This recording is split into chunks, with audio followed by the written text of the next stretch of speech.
जनहित में बेशर्मों का पर्दाफाश बेहद जरूरी है। आपने मध्य प्रदेश के बदजुबान मंत्री की बेशर्मी भी देख ली।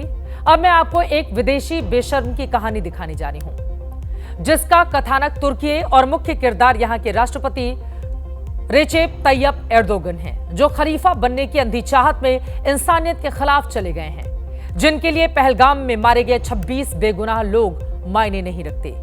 उनके लिए अहमियत है तो पाकिस्तान के आतंकवादी अड्डों की, जिन्हें भारतीय सेना ने मिट्टी में मिला दिया है।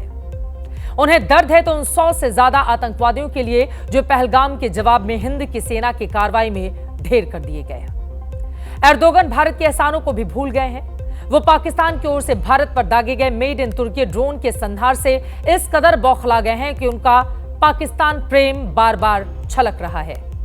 एर्दोगन का सबसे नया बयान आपको सुनाएंगे, लेकिन उसके पहले दो तस्वीरें देखिए। दोनों ही तस्वीरें 22 अप्रैल की हैं, जब जम्मू कश्मीर के पहलगाम में हमला हुआ। हर कोई शोक और आक्रोश से भर गया, लेकिन उसी दिन संयोग कहिए या प्रयोग कि पाकिस्तान के पीएम शहबाज शरीफ तुर्की के राष्ट्रपति एर्दोगन से गलबहियां करने में लगे हुए थे। जब दुनिया भर के टेलीविजन चैनलों पर पहलगाम की तस्वीरें देखकर लोगों की आह निकल रही थी, तब शरीफ और एर्दोगन अंकारा में गले मिल रहे थे। यह बात दुनिया जान चुकी है कि एर्दोगन को पाकिस्तान के आतंकी ठिकानों पर भारत की विध्वंसक कार्रवाई से बेहद तकलीफ हुई है, जिसे उन्होंने एक बार फिर से बयां किया है। We expressed our support to the Pakistani public and the tension which reached serious levels, and in order to decrease it, we made efforts. With Brother Shahbaz Sharif, we had a phone call which was very significant. In the next phase, we made a warning to not give in to provocations, which I repeat again. The new calm environment reached with the ceasefire hopefully will facilitate the resolution of all issues, including the water issue. As Turkey, hopefully in the future, during difficult days, we are going to continue supporting the Pakistani people. तो Erdogan के मुताबिक आतंकी अड्डों का अंत नापाक है। अब इसे आतंक परस्ती कहें या फिर भारत से नफरत की इंतहा कि एर्दोगन अपनी पाकिस्तानी भाइयों बहनों को बधाई दे रहे हैं। अब सवाल यह है कि बधाई किस बात की?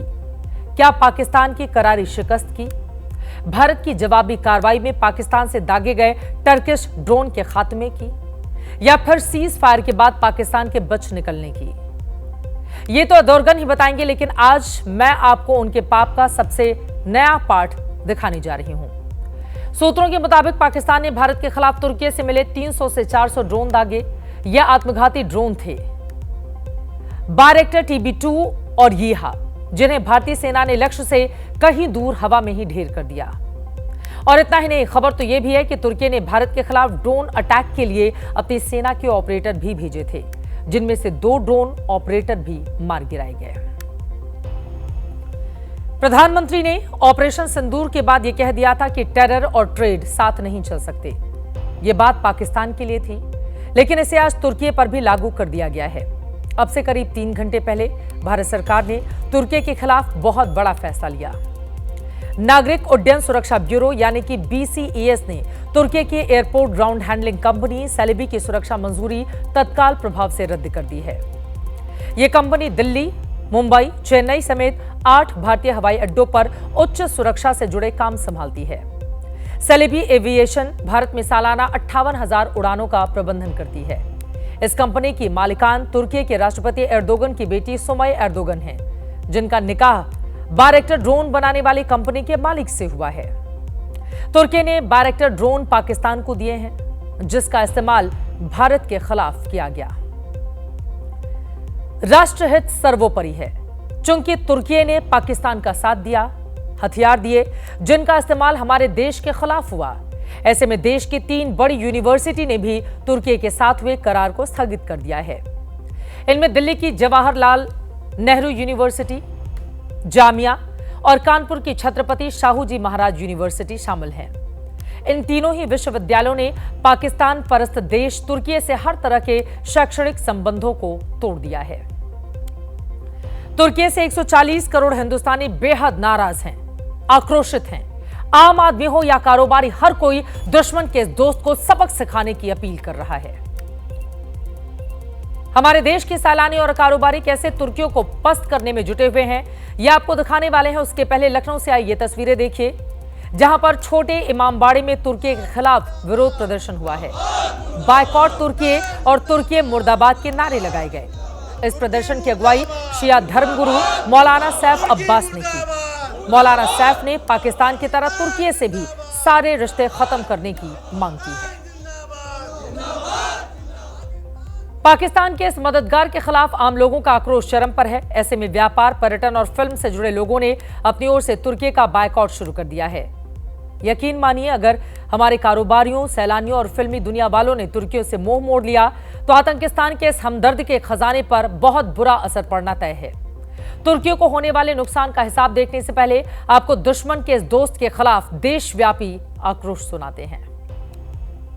तुरंत प्रभाव से हमें सारे व्यापारिक संबंध इन देशों से तोड़ने की जरूरत है। हम अपनी आर्थिकी की कॉस्ट पर इनके साथ जो भी हमारा व्यापार समझौता है वो रद्द करने की जो है तत्काल प्रभाव से जो है जरूरत है। कि हम एक ट्रैवल कॉशनरी डालेंगे। कोई भी आदमी टर्की या फिर अजरबैजान जा रहा है तो वो 2 बार सोच के जाए, बहुत जरूरत है तभी जाए। और उसका भी रीजन ये है कि बहुत सारे लोगों का हॉल्ट होता है टर्की के अंदर, इसलिए हमने डायरेक्ट कैंसिल नहीं किया था जैसा कि हमने पिछली बार मालदीव्स में किया था। सबने तुर्की का और अजरबैजान का, क्योंकि अजरबैजान ने भी इनको ओपनली सपोर्ट करा है, तो इन दोनों का बाइकआउट करा है।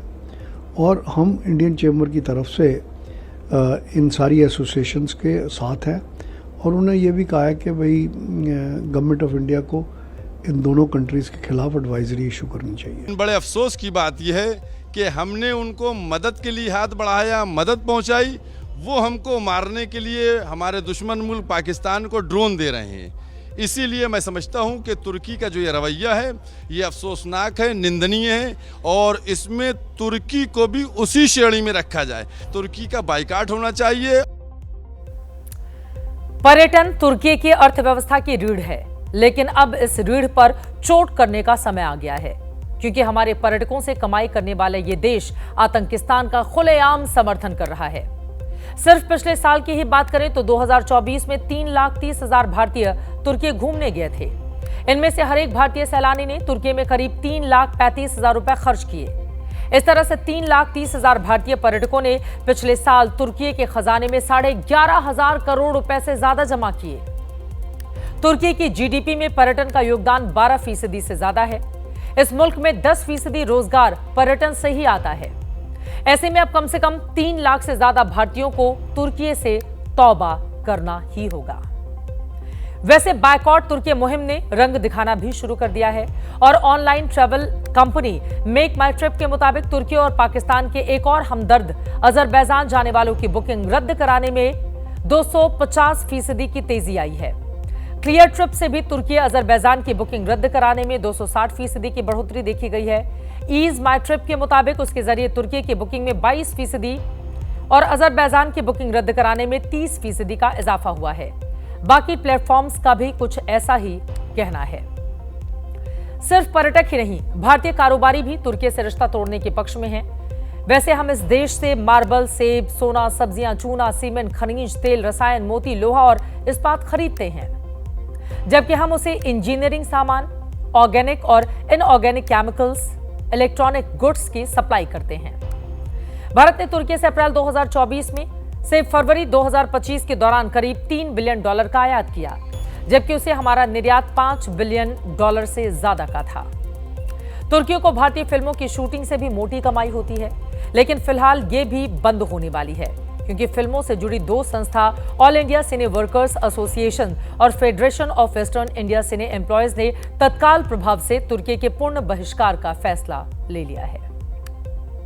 ICW ने स्टैंड लिया है, कोई भी पिक्चर की शूटिंग्स फिल्म की, चाहे वो प्रोड्यूसर हो, प्रोडक्शन हाउस हो, चैनल हो, फाइनेंसर हो, कोई भी टर्की में नहीं करेगा। हमने उसे ब्लैंकेट बॉयकॉट कर दिया है और कोई भी टर्की कंट्री का आर्टिस्ट हो, प्रोड्यूसर हो, प्रोडक्शन हाउस हो इंडिया में, वो उसे भी बॉयकॉट कर दिया हमने। पूरी इंडस्ट्री से हमने अपील किया है कि वो टर्की को बॉयकॉट करें।